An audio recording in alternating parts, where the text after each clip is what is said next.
Welcome to the Business Spotlight series. My name is Kay Cote, and I'm your podcast host here at Action Coach in Central Texas. And today on the show, we have Matt Genovese, CEO and founder of Planorama. Matt's going to be talking about his business, his journey to business ownership, and what it's taken along his journey to be in business and own and operate a business. If this is your first time on our channel, be sure to like and subscribe to get notifications when we drop episodes like this one. Welcome, Matt. It's so great to have you here today. Thank you, Kay. It was really nice to meet you. I'm glad we could do this. Yes, and same. And so I'd like to dive right in. Tell me a Sure. little bit about yourself and a little bit about Planorama. Well, for myself, I've been in engineering for, over 27 years now. My background was in electrical and computer engineering, and I spent about half my career in the semiconductor industry, which is what brought me to Austin when I moved there out of university. And then I spent the other half of my career in software. And Okay. so I've been around the block, I guess, or if we're going to say Texas, it's not my first rodeo, if we're going to speak in the vernacular of I of love that. Austin and the area, or maybe more Dallas, I suppose. But, yeah, I started Planorama a number of years ago, and it's been a good journey. It's been very enlightening to run my own business. It's my second business that I've ever owned. I had one before, and that was where I kind of dipped my feet in the water, or my toes in the water, of how to run a business. And then when I started Planorama, you never stop learning, right? So you just keep. There's things that I knew going into it, and then there's things that I've had to learn along the way. Isn't that how business goes? Yeah. I went to school for engineering, but I probably some business classes would have helped me out too. But you figure it out on the way. Yes. Well, I'd like to know, tell me a little bit about Planorama. What are the services that you offer? Sure. So we're a services company, and we focus on design of software. And when I say design, that means everything from figuring out the requirements to doing user research, understanding what the problems are for the target users, the target customers of products, doing interviews, other types of assessments, and then creating the screen designs, the user experience, the flows that map into how the user is going to gain value out of the product. And then we formalize all of that in deliverables, including documentation that is often called user stories and test cases. Basically, is handing the development team on a silver platter what they need to execute efficiently. And what that ends up doing is giving the product a very fast time to market, because all the development team and all the different people that are involved in product development have what they need to execute efficiently. And so we get Mm. products to market more quickly. People don't sit on their hands trying to figure out what to design, what to build. And in Hmm. the end, it ends up costing less because your development team is much more efficient. So in a Mm. nutshell, I don't know if that was under a minute, but that was my best explanation Oh, of that how to was say what we great. do. Definitely. That was great. Well, as the CEO and founder, I'd love to dive into what your day to day looks like. Are you wearing, sure, many hats, but are you more focused in the business, on the business, or are you kind of a little bit of both? Well, so we're not a 500 person company, right? We're smaller, and so I do try to ensure that I'm not the roadblock in any given project, right? Hmm. But at the same time, I recognize that my name is on this, right? Even though it's named Planorama, my face is on this. It's something that I love doing. I usually make this joke that you try to figure out what you want to be when you grow up, and part of that's figuring out what you want to do and what you're good at. And what I'm good at is what I'm doing right now, where I get to be involved in projects, um, and give my assessment, my experience, my knowledge from doing product development and from working in very technical areas as well. So I stay involved from that point of view, but I also have to make sure that I step out of the way and let our other team members do their job, do what they do best. And I think together we all augment each other really nicely and give each other a just a really valuable team offering as a service that we end up bringing to projects, and that makes me happy. I enjoy that. I enjoy doing this work, and honestly, I don't know that I could do it any other way. If I were to, like, I'm not sure if I'll retire, but I certainly enjoy what I'm doing because you feel valuable. You feel like you're Mm-hmm. making a difference in other people's lives and in other and you're bringing value at the same time. So why wouldn't I? That's really powerful. And it sounds like you really enjoy what you do, which is great. I'm super excited to dive into some deeper questions. And before that, though, how many employees do you have right now? We have about 15 people Okay. working with us, and that gives us the ability to work on several concurrent projects and working with Mm-hmm. companies.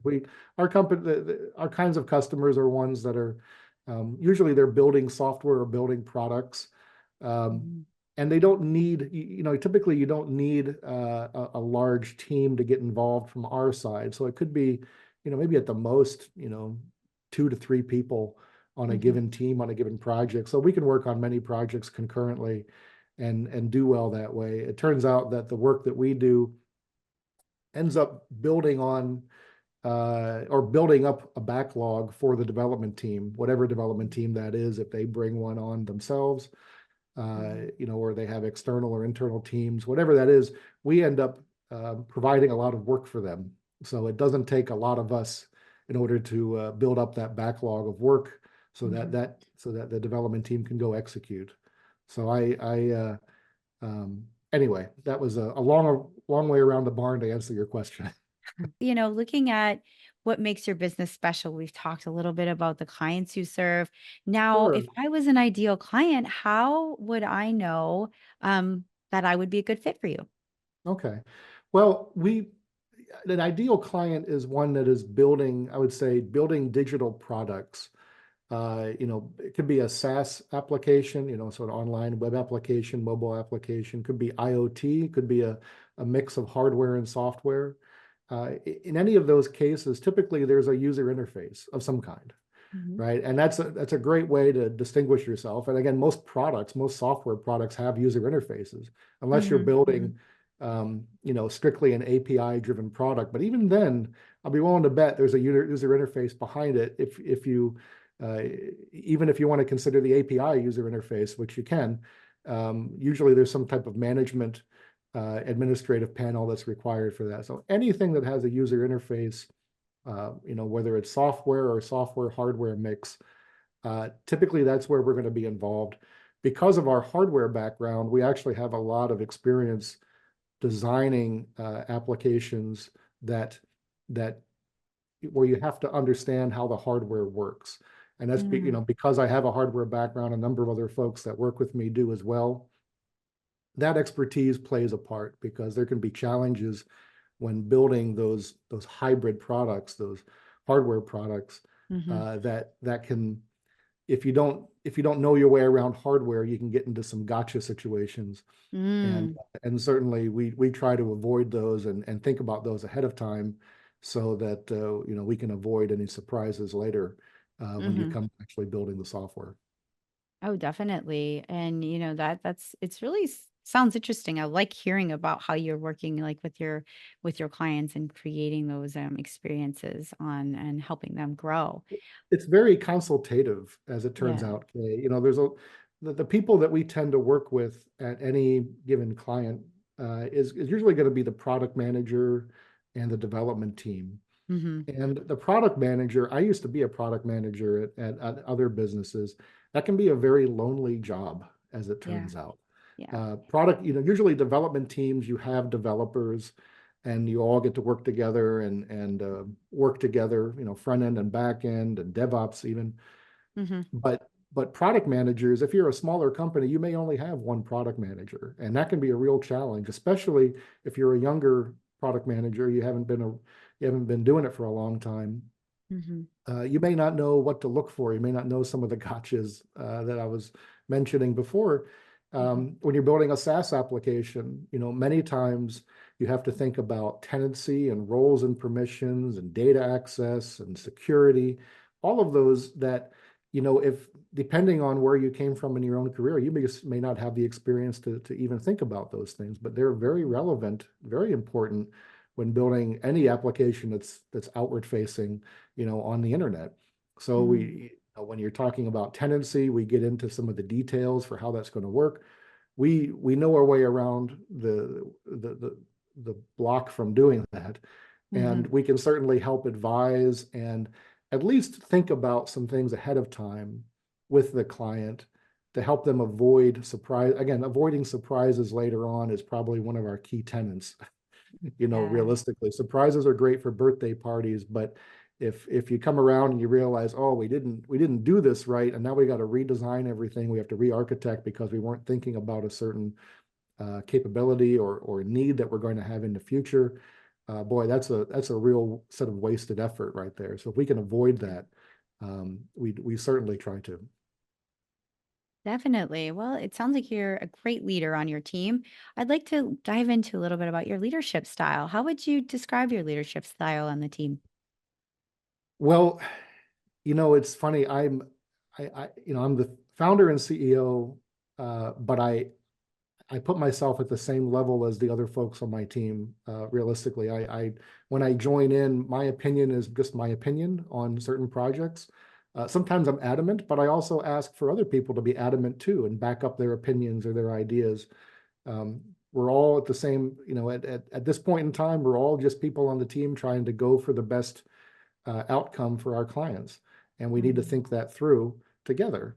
And mm, teams are really great because one person is only as strong as themselves. Sometimes larger teams, really big teams, struggle with being robust or being able to navigate quickly. Smaller teams, you can really get a lot done. There's a lot of power in a small mm, team. Putting your heads together, really thinking through, especially if you have a good working relationship. The people I'm working with, I work with for a long, long time. So we all trust each other. We all know a thing or two about our field because they've been doing it for a long time, just like myself. And mm. so when in terms of my leadership style, I let people be professionals and do their work their own way. We have certain standards and we have a way of doing things at Planorama. And I certainly, when I bring on new people, we have to make sure that they're leveling up to our standard of how we deliver, very professional, organized, well thought through designs. And the documentation that we write has a certain standard behind it that we've iterated upon and worked up to. But in terms of how people work, I let them work in the way that they're going to work best. And I don't really get involved in that particular area. As long as they're producing and they're doing good work, I'm okay with it. That is incredible. And, kind of looking at you, thinking back on why you started, as opposed to working for somebody else, what drew you into entrepreneurship and working for yourself? Well, I'm sorry, say it again. What do I missed the question. Say it again, please. Oh, yes, of course. Along your journey when you got into entrepreneurship and got into owning your own business, Mhm. what made you make that choice and transition out of like working for somebody else to work for yourself? Oh, I see. Well, the first time around, back in the mid 2000s, I had started a business on the side. I was working full time, and I had started a business really it was a community, a technology community to try to help other people that were like myself in engineering to meet each other. And so at that point, when I started that first business, I didn't have an inkling that I was going to turn this into something. It was an initiative. It was something I felt that, boy, many of the people that were engineers like myself ought to go out and meet other people, network, be out in the community. And out of that uh, desire to help my fellow engineers, it ended up turning into a business. I didn't plan on it, but it ended up happening. And that was where I first got my feet wet into entrepreneurship. It was, uh, maybe walking into the water and then realizing you're knee deep and like, oh wait, this is actually a business now. There's, I thought I was dipping my toes in, but as you keep moving forward, people are willing to give me money for what I'm doing. Oh, that's interesting, right? And so that was where I first got a flair for it. And I'll be honest, when I was working in semiconductors, that was a job where you were in the office day in, day out. At the time I was living in South Austin. I worked in North Austin. It was a long commute, and I'm sure it hasn't gotten any easier since that time. And so uh, it was mainly an office job. And I kind Mhm. of defined myself as a chip designer or a verification engineer based on what I had learned to do in college. And I never really thought too much more about going off and doing other things until I had this idea that I should, try to help my fellow engineers to meet each other because I found value in that myself. And then out of that, I turned it into a business and I realized, hey, I'm out doing things during the day and having a lot of fun, and I'm not behind the desk anymore. I'm not Mhm. having to sit behind my desk every day and do this. And I was like, look at that. I'm spending the same 8 hours a day, but I'm having a lot more fun doing this than I was sitting at a computer all day. And so Mhm. that was a kind of an eye opener for me that I had the same amount of time every day as everybody else does, but I was able to do it in a more enjoyable way and Mhm. have a business that I also knew uh, if there wasn't going to be a surprise layoff for me, Yeah. to be honest. Yeah. That was a kicker. And in fact, in semiconductors, that was a big issue. Mm. It's very cyclic industry in terms of how success and fail happens. It tends to be in cycles, and you never could quite tell when a layoff might come Yeah. until you start seeing it happen, and you realize, oh no, and you get this Mhm. sinking feeling in your gut. And I'd gone Mhm. through a layoff. I had been laid off before, and it was not a great feeling at all. And you never could quite tell who's going to be hit. And so I Yeah. thought, when I'm running my own business, at least I know. Like if Mhm. there's writing on the wall, I'm going to be the first to read it, and I'll know if something's going to go wrong. I can start coming up with other plans. Yeah. And so that it was a bit of a wake up that there was not really any security in having a job that you're working for somebody else at a large, at least at my experience at these large companies, right? I'm not saying it's the case for everybody. Many people run businesses where they're very transparent, but in the larger companies, and certainly in my world, semiconductor companies tend to be quite large. Mhm. Geez, you just didn't know. You just did not know what was going to happen. Yeah. And so I really appreciated when I started my own business, and then of course moving into Planorama, the same thing. I try to give people as much transparency as I can on the business to see how we're doing, because then we can all put our heads into it too and be thinking Yeah. about how to do better ourselves and how to ensure that we're all doing well. Definitely. Well, that is an incredible story. We've covered so much ground in this podcast. It's been so much fun talking to you, getting to know you and your business. And now I'd like to dive into a rapid fire question section. It's Oh, 4 sure. questions. Yeah, we talk. It's a Hey, all answer right. top of mind. Are you ready for some rapid fire? Hit me, baby, with your best shot. That's all I got. All right. The first That's question what I is, got. I love it. What is the key to success for you? The key to success, man, I'll tell you, I grew up in upstate New York, IBM country, and they used to have these, everybody had these little tablets that said think on them. It was their motto for some time. And I loved that even as a kid. And I kind of grew up being a bit of a nerd, but I always thought that thinking was, um, something that if you just sit down and do it many times, you can come up with some really good answers. It doesn't mean that it's the only source. You've got to go out and do things and talk to people and bounce ideas around with others. But Mhm. just thinking certainly was really useful. And we certainly try to do that with our clients, think through problems together. Mhm. Um, and the other one is probably just a tenacity, Mm. having, you can go down a path, and if you're tenacious, not about, falling in love with the solution that you have, or the path that you're going down, but falling in love with the problem you're trying to solve. Yeah. And then being tenacious about solving that problem, usually good things will happen and come from that. It might take some time though. And so you have to be willing to go and actually, put forth that effort. Those are great. And what is one piece of advice you have for other business owners? Don't try to do it all yourself. Uh, True. there is value, by the way. So, for example, I'll just give a very basic one, right? I have an accounting firm that does my books for me.